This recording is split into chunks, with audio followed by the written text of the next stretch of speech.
Thank you, Mr. Speaker. Members, for the second session in a row, this body was charged by our voters to do one simple thing. Don't allow the enemies of our country to systematically buy up our most precious natural resource, the land under our feet that was bought by the blood of Texas patriots. I'm going to vote for this bill because it gets us closer to that goal than what we had when we walked into this room this morning. What I am not going to do is go back to my district and tell my constituents that we have stopped Chinese, Iranian, or North Korean nationals from buying up land in Texas, because that would not be true. The intent of this House version of the Senate bill that we took up today kept persons from enemy countries from buying land here. With that bill, if you're from China, North Korea, or Iran and moved to Texas, you would not be able to buy land here.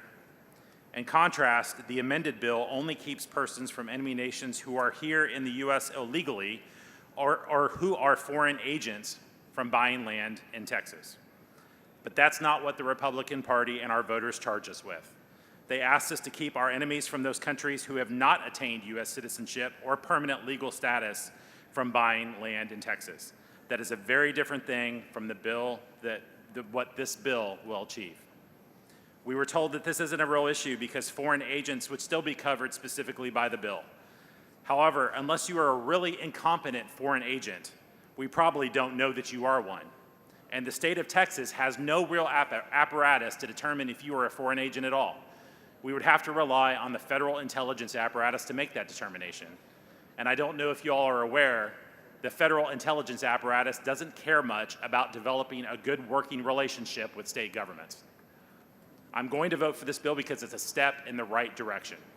But once again, this body has had a golden opportunity to pass exactly what our voters wanted, and once again, we passed something slightly less. Many of you all will go back to your districts and tell your voters that you checked off this legislative priority.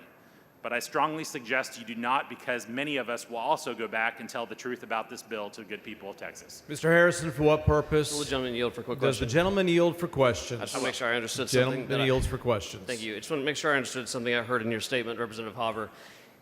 Does this bill, as amended / gutted, does this bill fully satisfy the directions of the Republican Party of Texas as detailed in their legislative priorities for us to do this session? It does not. Thank you very much.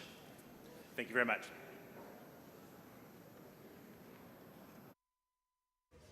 Ms. Jones.